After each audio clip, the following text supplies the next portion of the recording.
I'm Elex Michaelson. This week, the issue is a date to reopen California. We can confidently say by June 15th that we can start to open up as business as usual.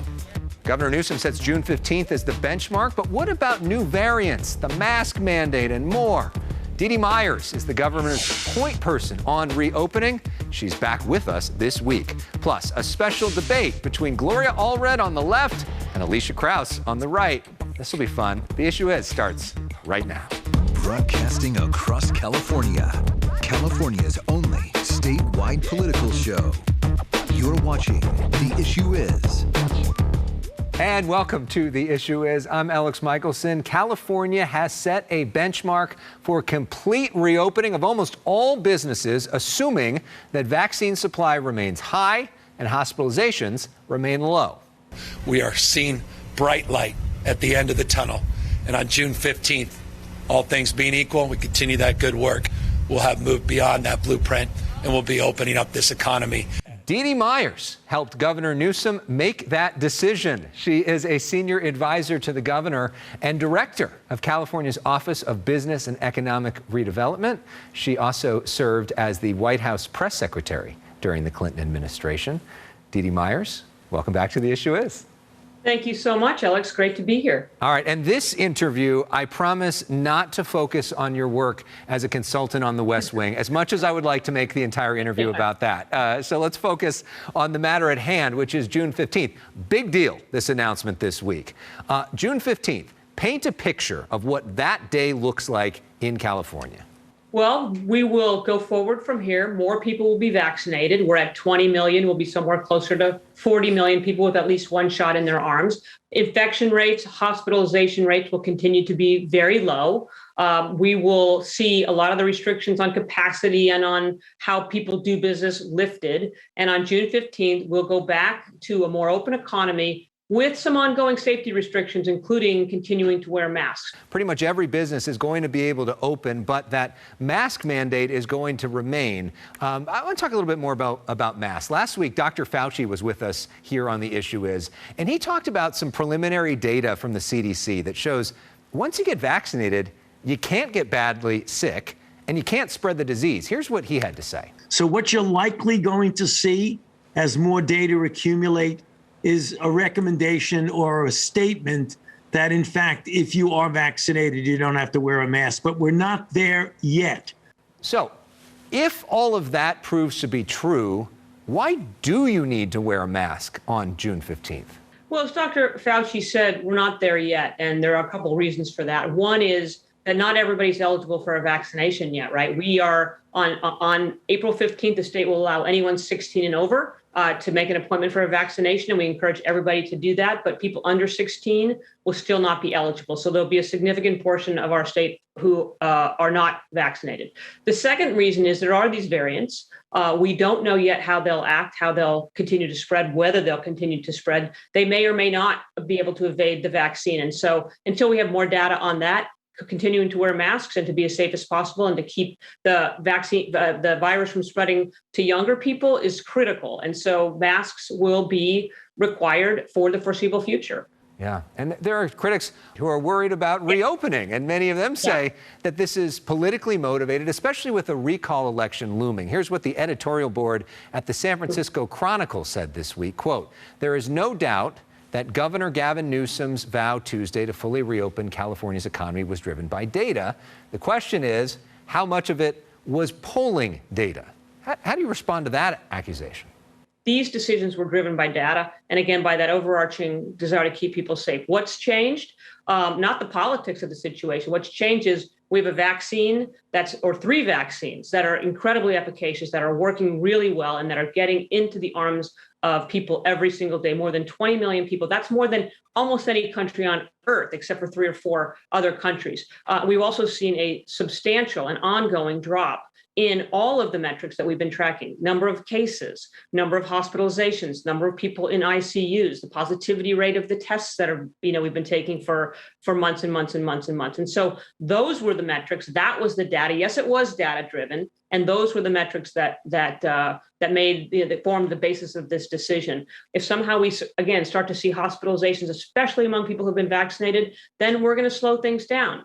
If that doesn't happen, and we don't expect that it will, we're going to move forward with that reopening on June 15th, again, keeping some of those safety measures in place, because we're not all the way through this yet, but we're going to get through it if Californians continue to do what they've done and get their vaccines. That is the most important thing.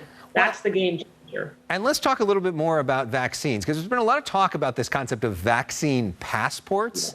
I'm curious, though, is the state working on some sort of universal proof of vaccine program that is reliable and trustworthy? For example, if I want to go and show somebody, do I literally have to carry that card with me, or will there be some sort of verifiable electronic way or something else to show somebody, yeah, I've been vaccinated? Yeah.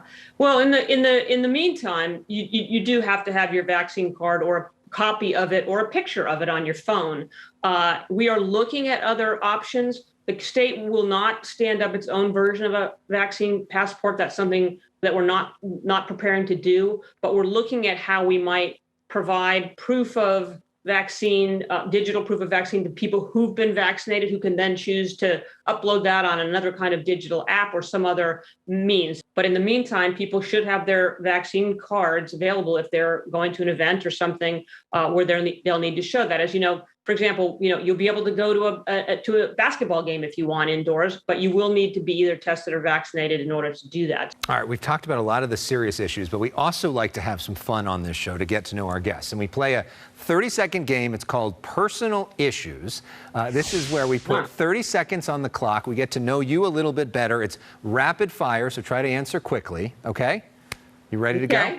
All right. Do I get points if I answer more questions in the 30 seconds? Bonus points, yeah. What's your favorite movie? Oh, goodness gracious. Casablanca. Okay, classic. Favorite band or musical artist? Bruce Springsteen. Good choice, my favorite. Favorite meal? Ooh, that's a tough one. I like all sushi. Good choice there. Favorite sports team? The Los Angeles Dodgers, without a doubt, hands down. And opening day this week. And what is your favorite TV show? The West Wing. Nicely done. We'd have a good time hanging out together.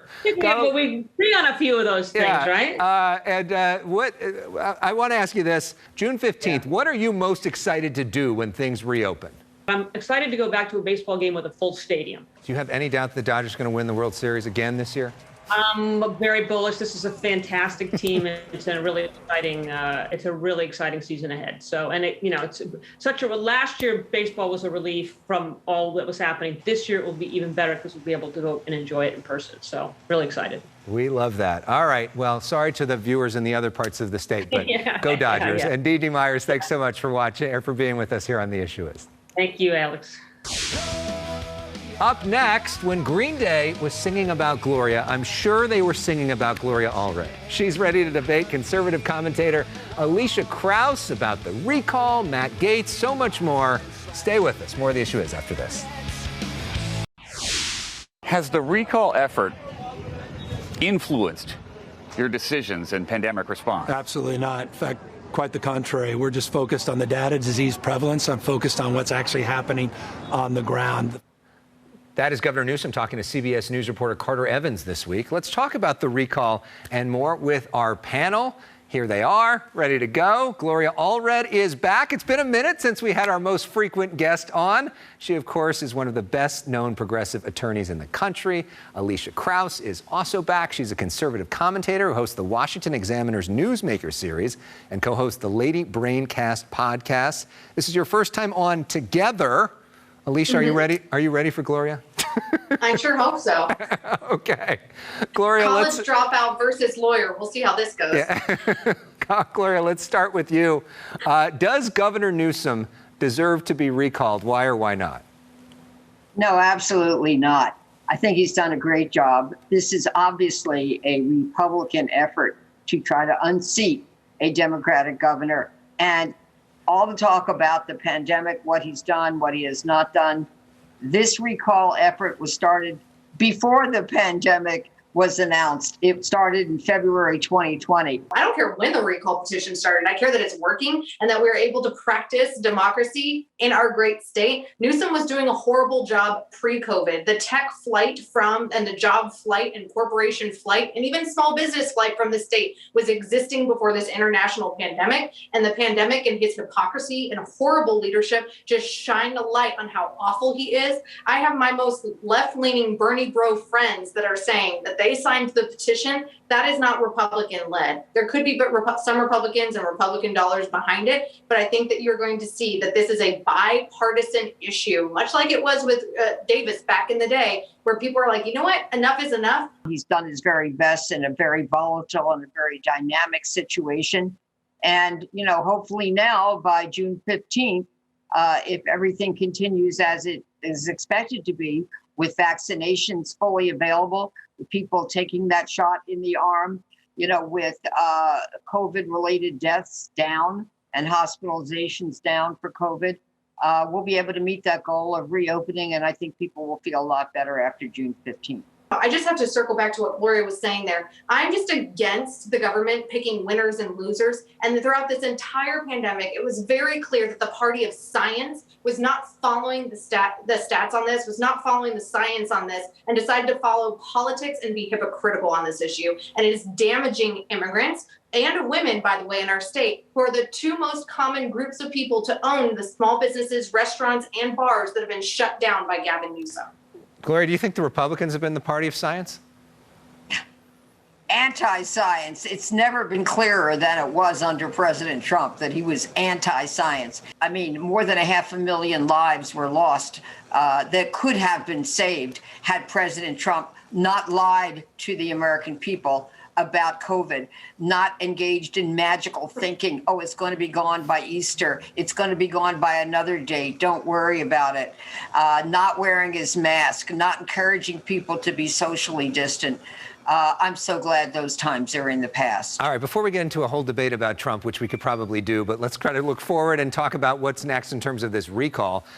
We got reports that Caitlyn Jenner is looking at running for governor, which some people thought was a joke. But when you hear the reports, there are a lot of experienced political hands on the right that are meeting with her, apparently talking about a potential run. Elisha, what do you make of that candidacy? And if not her, who do you want to see as the Republican candidate? I unfortunately am unaware. There's a lot of, I think, potential Republican candidates on our side of the aisle that would do a much better job than Newsom. I would like to see Caitlyn's party platform and what she would want to do at the top of the ticket here in the state to turn this state over. I think, we saw a Republican win after Davis. Schwarzenegger, unfortunately, was beholden to a lot of leftists, specifically environmentalists and teacher union agendas, and didn't do as much as he could have or should have done, in my opinion. I was honestly kind of hoping for Kanye for Gov, but I guess Caitlyn will do. Are you serious? You really want to see Kanye as the governor of California? I mean, he ran for president. He has name recognition in the state. It would have just been really fascinating to see him on the debate stage. That would be. He ran for president with a lot of Republican support, attempting to undermine and split the vote of the African American community. It didn't work, despite the Republican support and the Republican staff that supported Kanye. Doesn't sound I have never heard that argument for that's why Kanye West decided to run for president. And I would love to see you say that to his face, because I'm pretty sure that he would disagree. I'm guessing that Gloria is not going to be voting for Kanye for governor. I don't think so. But what about Caitlyn? Yeah, what do you think about Caitlyn? Right now, I think the obituary is premature for Governor Newsom. It is fascinating, though, that you have Nancy Pelosi encouraging high-level Democrats and donors in her state to not run because she wants to keep towing that line that Gloria said a few times, that this is solely a Republican issue. Right now, polls great show. Great minds think alike then. That's wonderful. I'm glad to hear that Nancy agrees with me. Wonderful. All right. Up next, our panel is back. We're going to talk about Matt Gaetz, Harvey Weinstein, and more. But first, for those of you who are relatively new to our show, Gloria Allred loves to dance. Unfortunately, we have to do so virtually these days, and you don't get to see those amazing moves. I mean, look at that. Nothing can stop Gloria. I'll never forget Gloria dancing her signature song, Gloria, in the Netflix documentary Seeing Allred, along with drag queens dressed as Gloria.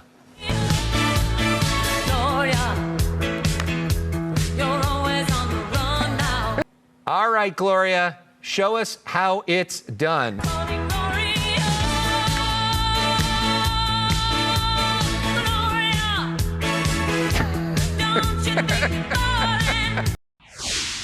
The person doesn't exist. I have not had a relationship with a 17-year-old. That is totally false. Matt Gaetz interview, that was one of the weirdest interviews I've ever conducted. That was Florida Congressman Matt Gaetz' memorable interview with Tucker Carlson on Fox News Channel. The congressman now facing a House ethics investigation for potential child sex trafficking charges. Back with our panel, conservative commentator Elisha Krauss, liberal attorney Gloria Allred. Elisha, let's start with you. What are your thoughts on Matt Gaetz and what should happen next? I mean, I'm very glad that the House is looking into this, and I'm hopeful that Republicans in the House are very vocal once we get all of the evidence. Based on what I have seen, I, personally think he's a scumbag. And if he is a scumbag, then his constituents should answer and send him out of office. And if he did anything illegal, then he should totally be booted out of office prior to the ability of his constituents to vote. And I think the Republican Party should be very consistent on this, that we do not want this kind of behavior. And I think that unfortunately the messaging has kind of been all over the place here. And I just across the board am disgusted by this. Gloria, my guess is you agree with Elisha. In part, but this is not about whether Matt Gaetz is a scumbag. This is about whether or not he is engaged in criminal conduct, whether he has engaged in sex trafficking of underage girls. Doesn't that sound familiar? I represent 20 victims of Jeffrey Epstein. I mean, he's coming out with a bunch of nonsense about how this is about dating and he can date whomever he wants. This is not about dating. This is about something far more serious. And he's now using it to fundraise, to raise money for himself. Meanwhile, Gloria, Harvey Weinstein has filed an appeal in New York and is facing charges here in California as well. You are at the center of that case, as you're at the center of so many cases. Can you give us a real quick update on where things are at with Harvey Weinstein? Yes, Mr. Weinstein was convicted of criminal sexual assault of my client, Mimi Haley, who was very brave to testify in the criminal case against Mr. Weinstein in New York. He was also convicted of another charge against another victim. On Monday now, there's going to be an extradition hearing coming up, Elex, in New York, where LA is trying to get him extradited from New York back to LA because the LA district attorney is prosecuting him here on charges involving 5 alleged victims of Mr. Weinstein. I represent 2 for whom charges have been filed. And so the case will continue. I don't know whether Mr. Weinstein's going to have the same defense team in LA as he had in New York, but they failed miserably in New York, and I'm going to wish them the same result here in LA. All right, up next, we wrap things up with Gloria and Elisha. But before we do, some new music this week from Prince. Yes, that Prince. Welcome to America.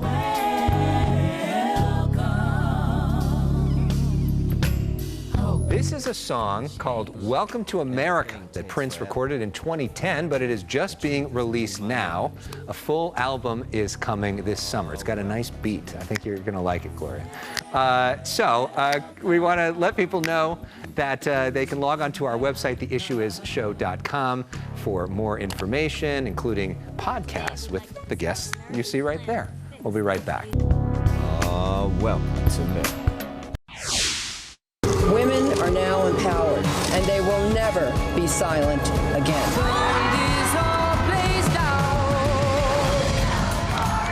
This is where the revolution begins. That was Gloria Allred talking about women's rights in her Netflix documentary, Seeing Allred. We're back with Gloria and conservative commentator Elisha Krauss. Both of you are really advocates for women's rights and have dedicated your lives to that issue. Both of you define that a little bit differently, I think. But I know that it can be tough for being a strong woman in the public eye, and I'm wondering if each of you can offer a piece of advice to young women who might be interested in politics or law. Elisha, let's start with you. I would say that it is very important to put family first. Find yourself a good man that is your best friend and your lover, and get married and have lots of babies, because a career will always be there. And you want a good man beside you and lots of kids around to bring you joy when you come home from a super tough job or read the comments on Twitter that call you the C word and other things. Gloria. My advice is to follow the advice of the late Justice Ruth Bader Ginsburg, who said that a woman's place is at every table where a decision is being made. And so that's what she should do. And I want women to run for elected positions, and they can get support from the National Women's Political Caucus and learn how to raise funds and then win for political office. And finally, as we wrap up, we now have this new date in California, June 15th, our sort of new Independence Day. Elisha, what are you most excited about doing on June 15th? Planning an international trip for my husband's 40th and taking the girls to Disneyland. Excellent. Gloria, what are you most excited about? 2 points. One, coming back into the studio and dancing with Alex in person. And two, celebrating my 80th birthday on July 3rd at the Hollywood Bowl. I hope it's open by then. Wow. All right, Gloria, can I know you got your mug. Can I give you a cheers virtually? Thank Cheers you to so that. much. Alicia's got to dig hers out with the cobwebs somewhere. But cheers to you, You know what? Gloria. I had it, but since I didn't get brownies from your mom, I decided not to show my mug today. Okay. So, Gloria, I still want to dance, though. So let's end with more music. Gloria, you ready to go crazy? You got it. All right, since Prince